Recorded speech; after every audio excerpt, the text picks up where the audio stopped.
Hello, lovely primary four pupils of Torchbearers Academy. Good day. How are you all doing? I am excited once again to take you through today's online class. I hope you fully understood the lessons at our previous class, and I trust that you are fully prepared for today's class. So today in home economics, we will be discussing sewing, knitting, and crocheting.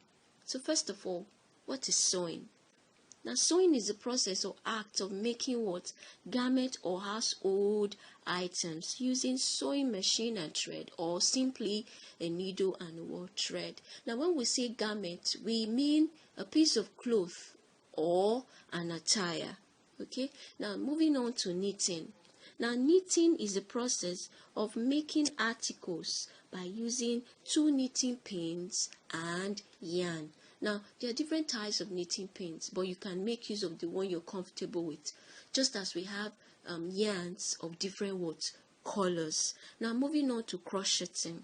Now, crocheting is the art of making some items, like, your table cover, your television cover, and its lights, by using a single thick needle with a hook at the end to make different patterns. Now, this needle described here is what we refer to as a crocheting pin. Now, research has shown that one way to sharpen your brain is by challenging it. So, engaging in arts like sewing, knitting, or crocheting can help sharpen your brain. Now, moving on to the next thing. Reasons for sewing, knitting, and crocheting. Number one is for pleasure. Now, what is pleasure? Pleasure is a feeling of happiness, enjoyment, or satisfaction. In the course of engaging in sewing, knitting, or crocheting, you will always find pleasure. You will always feel happy. You will so enjoy it. You will be so satisfied. Why? Because it is fun to do. Okay, it is fun to do. There is no stress, no deadline. You're just enjoying your self. Another reason is for creativity. Aside having fun, another reason why people engage in it is for the sake of creativity. Now, humans, God created us to be creative. Now, engaging in sewing, knitting, or crocheting is one of the avenues, one of the numerous avenue to actually express or develop that creative nature in us. Now, when we say creativity, what do we mean? Creativity is the ability to make new things, design new patterns, make new things, and of course, think of new ideas. So that's basically the meaning of creativity. And of course, engaging in sewing, knitting, and crocheting can also, be a wise way of spending your leisure time. Now, what is leisure? Leisure is actually that time when you are not working. A time when you can do whatever you want to do. Nothing serious. You're just free, just, not doing anything very serious. So it's a wise way of spending your leisure time. You see that when you are spending your leisure time, you are in turn, developing your brain, sharpening your creative skill, having fun alongside with it. Now, another reason why people engage in this act is to create things that can be used for decoration.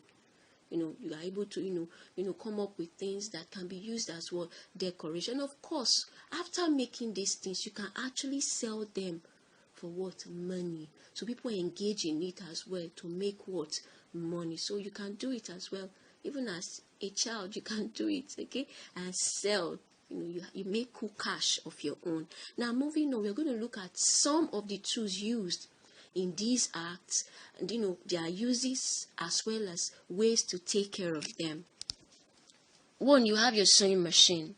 Your sewing machine is used for joining two or more pieces of clothes together. Now, the sewing machine has movable parts. So it is advisable you constantly clean it, remove dust, as well as constantly oil it to avoid rusting. Another tool is your needle. Now, the needles are used for making stitches on clothes. Okay, ways to take care of the needle is do not keep in what? In moist place. That's a place that is wet. Okay, use pin cushion to hold the pin when they are not in what? Use, at least to prevent, it accidentally piercing somebody or even piercing your own skin. Of course, we have tailor's chalk. Now, the tailor's chalk is used for making lines on clothes, okay, while cutting or what? Sewing. Okay, you can use it to draw patterns on what? Brown papers, as the case may be. Now, you can take care of it by what? Keeping the pin or the chalk rather inside the what? The container, and cover properly. And of course, we have what? The scissors. The scissors is used for cutting clothes or thread or paper what? Pattern. Now, after drawing the pattern, you can use your scissors to cut it out. Now, ways to take care of the scissors. Now, do not use cloth scissors for cutting thread or cutting paper. Yes, we have different scissors for different what? Uses. And another thing is that you should what? Keep the blades dry always. Do not keep your scissors in a moist or wet place. It has metals. Okay, so if you keep in a wet place, it will what? Rust. Okay, it will rust and it will not last long. So these are some of the tools used in either sewing, crocheting, or what? Knitting. Okay, now we've come to the end of today's class. In our next class, we will be discussing, by God's grace, clothing. An assignment has been drawn for you in the PDF file. Please ensure you do the assignment and submit. Thank you. Ensure you stay home, wash your hands regularly, and stay safe. Love.